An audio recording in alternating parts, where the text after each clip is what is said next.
the call that ended my old life. I want you to imagine the exact moment your whole life changes. Not slowly, not with warning, just one phone call, and everything after that call belongs to a different version of you. Mine came on a Tuesday morning at 9:14 a.m. My name is Claire. I was 31 years old, and I had worked at the same marketing agency for 6 years. 6 years of early mornings, late nights, birthday cakes in the break room, and a desk covered in sticky notes that said things like, "You've got this," and "Deadline Friday." I answered that call thinking it was about the client presentation. I'd stayed up until 2 a.m. finishing. It wasn't. It was HR. And in less than 90 seconds, using words like restructuring and position eliminated and effective immediately, they told me my job, the job I had built my entire adult identity around, no longer existed. I remember sitting perfectly still after I hung up, not crying, not yet, just staring at my laptop screen, at an email draft I would never get to send, thinking one single thought on repeat. What do I do now? I want to pause here and tell you something important, because I think so many people who are listening to this right now already know this feeling in their bones. Losing a job doesn't just take away your paycheck. It takes away your schedule, your sense of purpose, the people you saw every day, and if you're not careful, it starts to feel like it took away a piece of who you are. I drove home that day in complete silence. No radio, no podcast, just me and the quiet, terrifying question of what came next. When I walked through the front door of the apartment I shared with my boyfriend, Daniel, I remember thinking that at least I had him. At least there was one steady thing in my life that hadn't just collapsed underneath me. I was wrong about that too, but I didn't know it yet. Daniel and I had been together for almost 3 years. We'd talked, more than once, about moving in together permanently, about a future, about the kind of life two people build when they trust each other completely. I trusted Daniel. I trusted him with the parts of myself I didn't show anyone else, the doubts, the insecurities, the late-night fears about whether I was actually good enough at anything. That night I told him what happened. I remember his face when I said the words, "I lost my job today." For a split second, just a flicker, so quick I almost convinced myself I imagined it, something in his expression changed. Not sympathy, something colder, something calculating. He hugged me, he said all the right things. "We'll figure it out. You're so talented you'll land somewhere even better. I'm here for you." I believed every word. I had no idea that "here for you" had an expiration date, and that expiration date was exactly 2 days away. The next 2 days passed in a strange, suspended kind of fog. I updated my resume. I scrolled job boards until my eyes burned. I cried in the shower where the water could hide it, and then came out and pretended I was fine, because some old habit in me still believed that falling apart in front of someone was a burden I wasn't allowed to place on them. Daniel grew quieter each day. I told myself he was just stressed on my behalf. I told myself a lot of things that week that turned out not to be true. On the second night, I came home from a coffee meeting with a former coworker, one of those "let's stay in touch" catch-ups that suddenly feels a lot more important when you're unemployed. And I found Daniel sitting at our kitchen table with 2 suitcases already packed and sitting by the door. I stood in the doorway, keys still in my hand, and I asked the only question that made any sense to ask. "What's going on?" He didn't look up right away. When he finally did, his voice was flat, rehearsed, like he'd practiced this exact moment in his head more than once. "I think we should take a break," he said. "This isn't the right time for me to be carrying this much." Carrying this much. 2 days. That's how long it took for the man who said, "I'm here for you," to decide that a woman without a steady paycheck wasn't worth staying for. I want you to sit with that phrase for a second, the way I had to sit with it standing in my own kitchen doorway. Carrying this much. As if I was luggage. As if 6 years of loyalty, love, and shared life had an invoice attached to it, and the moment my income disappeared, the bill came due and he decided he didn't want to pay it. I didn't scream. I didn't cry in front of him. I'd already used up that particular kind of tears in the shower where he couldn't see them. I just stood there, and I asked one more question. Is there someone else? He hesitated a half-second too long before saying no. I never got proof either way. And honestly, by the time I understood what kind of person I was looking at, it stopped mattering which specific betrayal had come first. He picked up his suitcases. He walked past me, and the door closed behind him with a sound so ordinary, so unremarkable, that it almost felt insulting, like the end of 3 years together should have made a bigger noise than that. I stood alone in an apartment that suddenly felt twice its actual size, with no job, no partner, and a bank account that was already starting to whisper warnings at me. That night, sitting on my kitchen floor because I didn't have the energy to make it to the couch, I made myself a promise. I didn't know yet how I'd keep it. I just knew I had to. I am not going to let this be the story of how I fell apart. I'm going to make this the story of how I stood back up. I had absolutely no idea, in that moment, how I was actually going to do that. The only thing left. The weeks that followed were some of the hardest of my life. Not dramatic in the way movies show hardship, no dramatic breakdowns in the rain, no screaming matches. Just a slow, grinding kind of hard. The hard of checking your bank balance every single morning like it might have magically changed overnight. The hard of applying to jobs and hearing nothing back. The hard of seeing Daniel's name pop up on my phone once, a single text that just said, "Hope you're doing okay," and feeling nothing but a tired, hollow kind of anger. I didn't respond to that text. Some silences say more than any reply could. About 3 weeks in, I sat down one evening with a notebook, an actual paper notebook, because I needed to get my thoughts out of my head and onto something physical, and I asked myself a question that ended up changing the entire direction of my life. What do I actually know how to do? Not what did my old job title say. What do I actually know how to do with my own 2 hands and my own brain that no one can take away from me with a phone call? I sat there for a long time. My mind kept drifting toward panic, toward all the things I didn't have anymore: the salary, the office, the boyfriend, the sense of security. I had to consciously, physically redirect my own thinking back to the question. And slowly, an answer started forming. At my old job, I hadn't just been a marketing coordinator with a fancy title. I had been the person everyone quietly came to when something needed to be written well. Client emails that needed the right tone. Product descriptions that needed to actually make someone want to buy something. Presentation scripts that needed to sound human instead of corporate. I had spent 6 years, without ever fully realizing it, becoming genuinely excellent at one specific thing. Writing that made people feel something, and then act on that feeling. It wasn't a title. It wasn't a department. It was a skill. And it was mine completely, entirely mine, in a way that no company, no manager, no boyfriend could ever take away from me with a single conversation. I want to pause here and say something directly to anyone listening who is in the middle of their own version of this moment right now. When everything else gets stripped away, the job, the relationship, the sense of who you thought you were, what's left is usually smaller than you'd like. But it's also more solid than anything else you had, because nobody gave it to you. Nobody can take it back.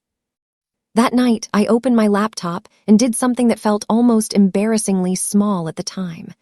I created a simple profile on a freelance platform. I wrote a short, honest description of what I could do. I didn't oversell myself, because frankly, I didn't have the emotional energy left to fake confidence I didn't feel. I just wrote the truth. I write copy that connects with real people, because I understand what it's like to need something to work. I priced my very first project embarrassingly low. $25 for a set of product descriptions for a small online candle shop. I remember staring at that number after I submitted my proposal, feeling a strange mixture of hope and humiliation. Hope, because it was something. Humiliation, because 6 years ago I never would have imagined pricing my work at $25. 3 hours later, I got a message. The shop owner had accepted my proposal. I sat at my kitchen table, the same table where Daniel had packed his suitcases 3 weeks earlier, and I wrote candle descriptions until 2 in the morning. I wrote about the smell of rain on autumn leaves. I wrote about the specific comfort of a candle burning during a quiet evening alone. I poured more care into $25 worth of candle copy than I think I'd poured into some entire client campaigns at my old job. Because for the first time in weeks, I had something that was completely, entirely mine to build. The shop owner loved it. She left me a 5-star review the next day, and almost as an afterthought she mentioned she had a friend who ran a skincare brand who might need similar help. I didn't know it yet, standing at my kitchen counter reading that message, but that was the very first domino in a chain that would eventually rebuild my entire life. The slow climb. I wish I could tell you that everything moved quickly from there, that one good review turned into overnight success. It didn't. The real climb was slower, harder, and far less glamorous than any success story makes it sound. For the first 2 months, I was barely making enough to cover half my rent. I sold things I didn't need anymore. I cut every expense I could. I ate the same 3 cheap meals on rotation because groceries were one of the few costs I could actually control. There were nights I lay awake doing math in my head, over and over, trying to figure out how many more weeks I had before I ran out of runway completely. But every single day, I did one thing without fail. I wrote. I took every project, no matter how small. Product descriptions, social media captions, email newsletters for businesses I'd never heard of. I treated a $40 project with the exact same seriousness I once treated a $40,000 campaign because I understood something now that I hadn't fully understood before. Every single piece of work I did wasn't just a paycheck.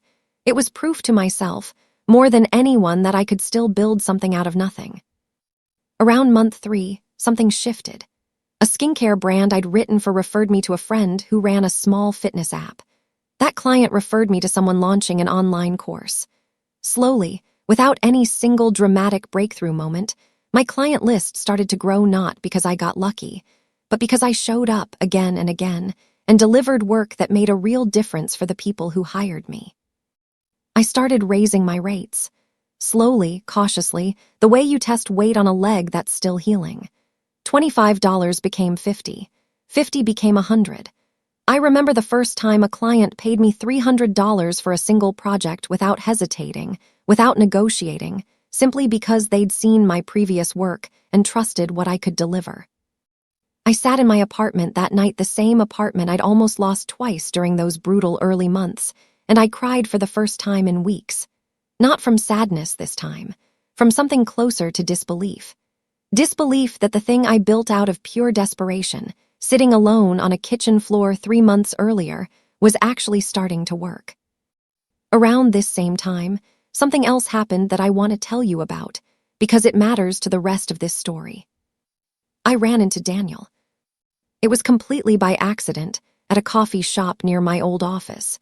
He looked exactly the same jacket, same easy smile he used to give me across our kitchen table. For a split second, old habits nearly took over, and I almost smiled back automatically, the way you do with muscle memory. Then I remembered exactly what that smile had looked like the night he stood by the door with 2 packed suitcases. He asked how I was doing. There was something in his tone, a slight, careful curiosity that told me he'd heard something through the grapevine. Maybe a mutual friend had mentioned I was doing freelance work now.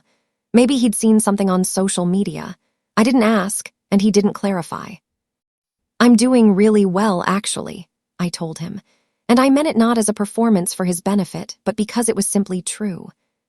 He looked, for just a moment, like he wanted to say something else. Some part of him, I think, wanted an opening, a door left slightly ajar, an invitation back into a life he'd walked away from the moment it stopped being convenient for him. I didn't give him one. "Take care, Daniel," I said, and I walked out of that coffee shop without a single backward glance. And I want you to notice something with me here. That moment wasn't dramatic. There was no scene, no speech, no satisfying comeback line. It was just quiet. Calm closure, the kind that only comes when you've actually finished rebuilding the parts of yourself that someone else once tried to convince you weren't worth staying for. The project that changed everything. Around the 6-month mark, I got an email that would end up reshaping the entire trajectory of my new career. A mid-sized company, a genuinely established, respected brand in the wellness space, reached out after finding my work through a referral chain that had grown so long by that point, I could barely trace it back to its original source. They needed someone to write the entire launch copy for a major new product line. Website copy, email sequences, ad campaigns. It was, by far, the biggest project that had ever landed in my inbox. I remember staring at that email for a full 10 minutes before I responded, my heart pounding in a mixture of excitement and pure terror.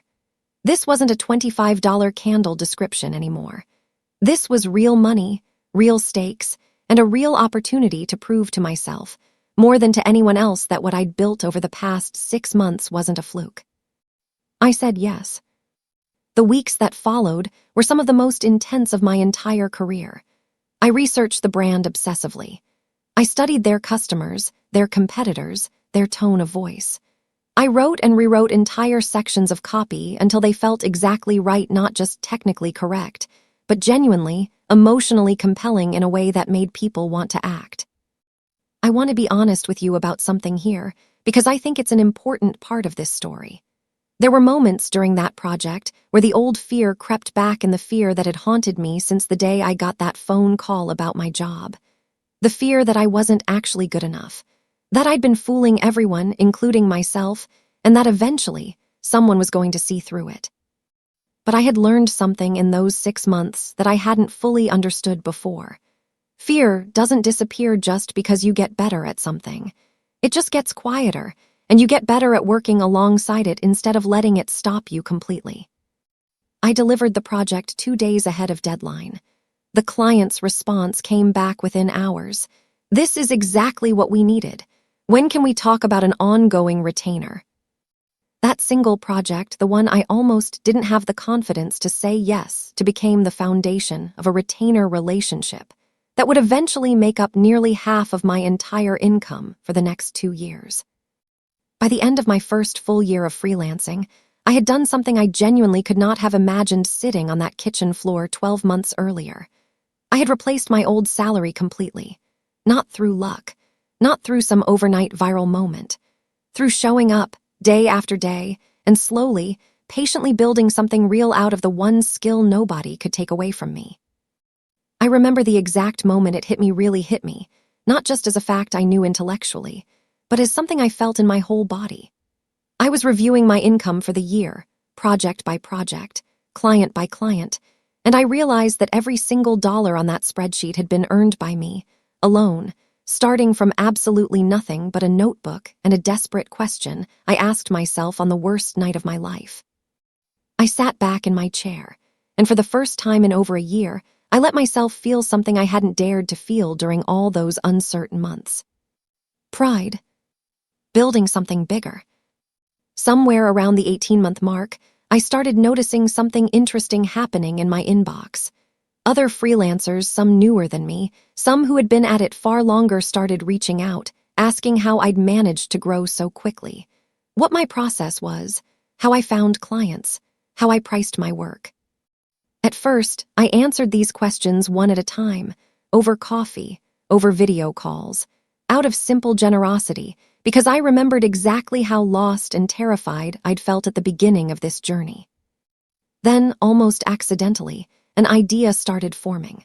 What if I turned everything I'd learned, every mistake, every hard-won lesson, every strategy that had actually worked, into something structured? Something that could help other people going through their own version of what I'd gone through, without them having to spend 18 months figuring it out through sheer trial and error the way I had. I created a small online course. Nothing elaborate at first, just a collection of videos, templates, and honest advice, built around the exact system I'd used to go from $25 candle descriptions to a 6-figure freelance business. I priced it modestly, because I remembered too well what it felt like to have almost nothing in my bank account, and I wanted this to actually be accessible to people who needed it most. The response, honestly, surprised me. Within the first month, over 200 people had enrolled. I started receiving messages, real, heartfelt messages from women in situations eerily similar to mine. Women who'd lost jobs. Women who'd been left, unexpectedly, by partners who decided their love came with financial conditions attached. Women who were sitting on their own version of my kitchen floor, asking themselves the exact same terrified question I'd once asked myself. What do I actually know how to do that no one can take away from me? I want to tell you about one message in particular, because it stayed with me long after I read it. A woman named Rachel wrote to me, explaining that she'd been a stay-at-home mother for 9 years before her husband left suddenly, with almost no warning and even less financial support. She told me she'd found my course during one of the lowest points of her life, sitting in a parking lot outside a job interview she was terrified to walk into, for a job she desperately needed and didn't feel qualified for. 6 months after finding my course, Rachel wrote to tell me she'd built her own small freelance business doing something she genuinely loved. And for the first time since her divorce, she felt like she was standing on solid ground again. I sat with that message for a long time after I read it, because I understood, in a way I hadn't fully expected, that this entire journey, the job loss, the breakup, the terrifying uncertainty of those first few months hadn't just rebuilt my own life. It had given me the tools to help rebuild other people's lives too. What I would tell my older self. 2 years after that phone call from HR, and 2 years after Daniel walked out the door with 2 packed suitcases, my life looks almost unrecognizable compared to where it started. I run a full-time freelance writing business that supports me completely and comfortably. I've built a small course helping other people navigate the exact same terrifying transition I went through. I've moved into a new apartment smaller than my old one, but entirely, unmistakably mine, filled with furniture I chose myself and paid for with money I earned with my own 2 hands. I think about that version of myself, often the woman sitting alone on a kitchen floor, 3 weeks jobless and freshly heartbroken, with absolutely no idea what came next. I wish I could go back and tell her a few things. I would tell her that the panic she's feeling is real and valid, and she doesn't need to pretend it isn't. But I would also tell her that panic is not a permanent address. It's just a difficult neighborhood she's passing through on the way to somewhere much stronger. I would tell her that Daniel's decision to leave, as painful as it felt in that exact moment, was never actually about her worth. It was about his character, and there is an enormous, important difference between the two. I would tell her that the skill she thinks is small and unremarkable, the writing she'd been quietly, invisibly good at for 6 years without ever fully recognizing it was never actually small at all. It was the exact foundation she was going to build an entirely new life on top of. And I would tell her one more thing, the thing I think matters most in this entire story. Sometimes the people who leave when things get hard aren't actually taking something away from you. They're clearing space for you to discover exactly how strong you already were. I don't say that with bitterness anymore. I genuinely don't. If Daniel had stayed, comfortable and unbothered while I quietly panicked in the background, I don't know if I would have ever been forced to sit down and ask myself that hard, honest question about what I actually had left to build with. His leaving, as cruel as the timing was, became the exact pressure that pushed me to find something inside myself I might never have discovered otherwise. That doesn't excuse what he did. It doesn't make the timing of it any less cruel, or the words, carrying this much, any less quietly devastating to hear. But it does mean that his worst decision ended up being the beginning of my best one. What's left when everything else falls away? I want to close this story with the thing I've come to believe most deeply, after everything I went through over these past 2 years. We build our identities on a lot of things that can be taken away from us in an instant. A job can disappear with a single phone call. A relationship can end with 2 packed suitcases by the door. Security, the way most of us understand it, is far more fragile than we like to admit while we're comfortably living inside it. But there is one thing that cannot be taken from you with a phone call, or a suitcase, or a single conversation at a kitchen table. What you actually know how to do. The skill, however small it seems, that you've built quietly over years without ever fully noticing its value. I lost my job and my relationship within the same 72 hours. I lost the version of my life I thought I was building. but I never lost the ability to write words that made people feel something. And it turned out, in the end, that was the only thing I actually needed to build something real. If you're listening to this tonight, and you're in the middle of your own version of that terrifying, uncertain moment, whether it's a job loss, a breakup, a diagnosis, a betrayal you never saw coming, I want you to ask yourself the same question I asked myself. Sitting alone on that kitchen floor with absolutely nothing left but a notebook and a decision to keep going. What do you actually know how to do that no one can take away from you with a single phone call? Whatever your answer is, however small, however unremarkable it feels right now, I promise you, it is more solid ground than you realize. Sometimes it's the only ground you have left, and sometimes that turns out to be exactly enough. If this story moved you tonight, I want you to know something. You are far stronger than the worst moment currently trying to convince you otherwise. The people who walk away when things get hard are not a measure of your worth. They are simply showing you, clearly and honestly, who they always were. Build from what's left. It's more than you think. If you enjoyed this story, please take a moment to like this video, drop a comment and let me know your thoughts, and share it with someone who might need to hear it today. And if you haven't already, please subscribe to Calm Girl Stories for more real, emotional stories about strength, betrayal, and the quiet, powerful process of rebuilding a life from scratch. Thank you so much for watching. I'll see you in the next story.